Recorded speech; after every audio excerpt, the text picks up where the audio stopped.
Hi, మీ doctor Kishore Kumar. శృంగార సమస్య కుటుంబ సమస్యగా మారుద్దా? అదేంటి సార్, అదో పెద్ద పిచ్చి క్వశ్చన్లాగా అడిగారు అనుకుంటున్నారా? ఎందుకని గత వారం 10 రోజులుగా మన 2 తెలుగు రాష్ట్రాల్లో హల్చల్ చేస్తున్న వీడియోస్ అన్నీ మీరు చూస్తూనే ఉన్నారు. అంటే ఒక చిన్న శృంగార సమస్య అని అనుకుంటే రాజకీయంగా పలుకుబడి ఉండి, డబ్బు ఉండి, ఎంతో పలుకుబడి ఉన్నటువంటి వ్యక్తులు కూడా ఈ శృంగారాన్ని గనక సరిగ్గా చేయలేకపోతే ఆడపిల్లలు సైతం బయటకు వచ్చి అతను మగవాడు కాదు, శృంగారానికి పనికిరాడు, నేను కలిసి ఉంటున్నాం కానీ శారీరకంగా కలిసి ఉండట్లేదు కాబట్టి నాకు విడాకులు కావాలి అని అడిగే స్థాయిలో ఈ శృంగారం ఉంది. అంటే శృంగారానికి ఇచ్చేటటువంటి ఇంపార్టెన్స్ దేనికి అని అంటే, తల్లిదండ్రుల దగ్గర పిల్లలకి, ఆడపిల్లలకి భోజనం పెట్టలేకే పెళ్ళిళ్ళు చెయ్యరు. వాళ్ళు కొన్ని ఇవ్వలేనటువంటివి ఆ భర్త ఇస్తాడు కాబట్టే వాళ్ళ ఇంటికి పంపుతున్నారు.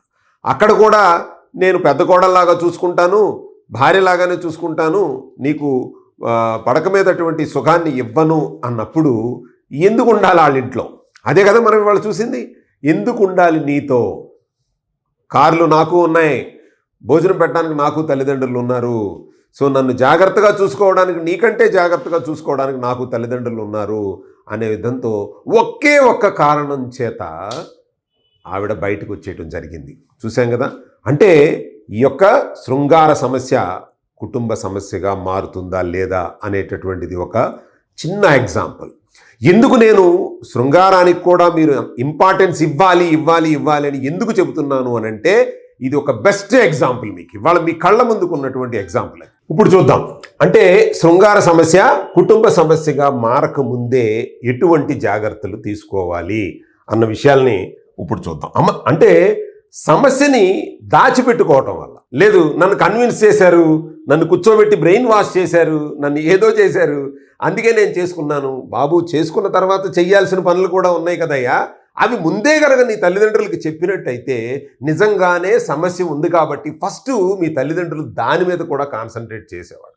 వద్దు, నన్ను బ్రెయిన్ వాష్ చేశారు కాబట్టే నేను చేసుకున్నానని ఒక అమ్మాయి జీవితాన్ని మనం బలి తీసుకున్న వాళ్ళు అవుతాం కదా.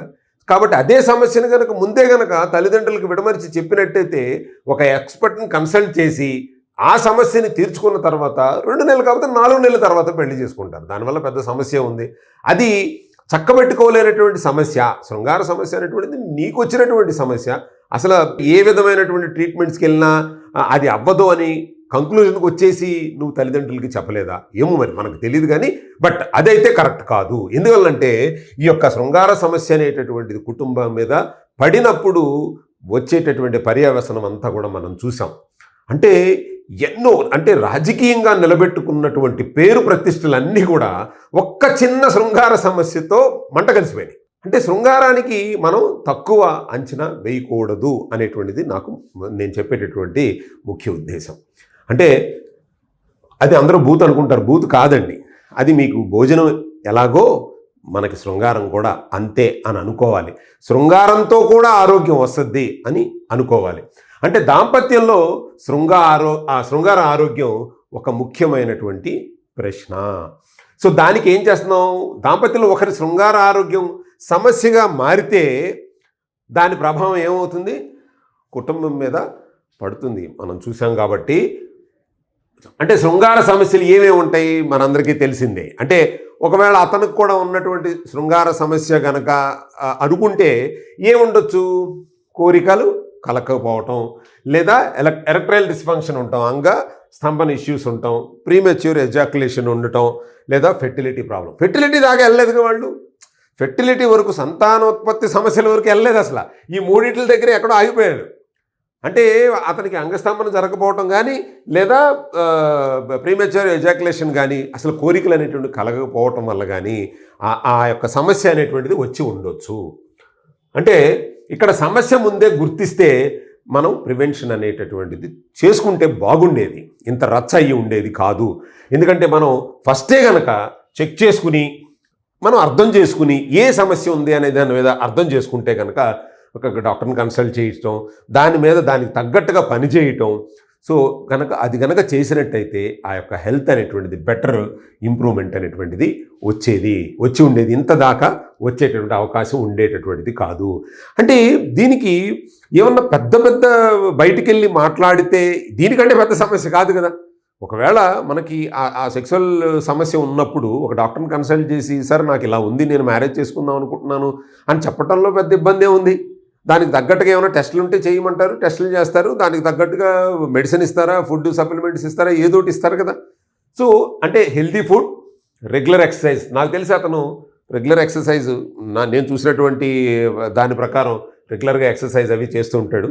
క్వాలిటీ ఆఫ్ స్లీప్ ఎలా ఉంది, స్ట్రెస్ కంట్రోల్స్ ఎలా ఉన్నాయి అనేటువంటి చూడొచ్చు. బట్ హెల్తీ ఫుడ్ హ్యాబిట్స్ ఏమన్నా మిస్ అయినాయేమో తెలీదు. సో ఒకవేళ మిస్ అయితే కనుక దాన్ని రెక్టిఫై చేసుకుంటే ఇంత సమస్య వచ్చేది కాదు. అంటే బెటర్ మెటబాలిక్ హెల్త్ కనుక కావాలి అని అనుకుంటే కనుక ఈ 4 పిల్లర్స్ చాలా ముఖ్యం. ఎందుకంటే ఈ 4 పిల్లర్స్ను బట్టే మన కార్డియోవాస్కులర్ సిస్టమ్ కానీ లేకపోతే ఓవరాల్ సెక్స్ యొక్క హెల్త్ అనేటువంటిది ఆధారపడి ఉంటుంది. అంటే సెక్సువల్ హెల్త్ కోసం న్యూట్రిషను అండ్ లైఫ్ స్టైల్ ఎలా ఉండాలి అని అంటే ఇందాక చెప్పాను మీకు. బేసిక్గా మీరు ఏదైనా తీసుకోండి sir, nutrition is your basic. అదే మీకు ఫౌండేషన్, అదే మీకు బేసిక్. దాన్ని మిస్ చేసుకుని గనక మీరు ఏదో పైన మనం బిల్డ్ చేసేద్దాము అనుకుంటే మాత్రం అది చాలా అపోహ. కాబట్టి మనం తీసుకోవాల్సినటువంటి ఫుడ్స్ కూడా నేను చాలా వీడియోస్లో చెప్పాను, మళ్ళీ ఈ సందర్భంలో కూడా చెప్తాను. మనం తీసుకోవాల్సిన ప్రోటీన్ రిచ్ ఫుడ్ తీసుకోవాలి. మన 2 తెలుగు రాష్ట్రాల్లో మనకిష్టమైనటువంటి రైస్ని ఇంత పెట్టుకుని 2 పూట్ల శుభ్రంగా తినేస్తూ ఉంటాం.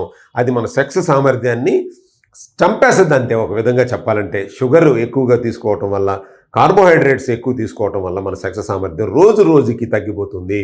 కాబట్టి ప్రోటీన్ రిచ్ ఫుడ్ని తీసుకోవాలి, హెల్దీ ఫ్యాట్స్ని తీసుకోవాలి, అలాగే మైక్రో న్యూట్రియంట్స్, ఇది చాలా ఇంపార్టెంట్. మైక్రో న్యూట్రియంట్స్ తీసుకోవాలని నేను చాలామందికి చెప్తూ ఉంటాను.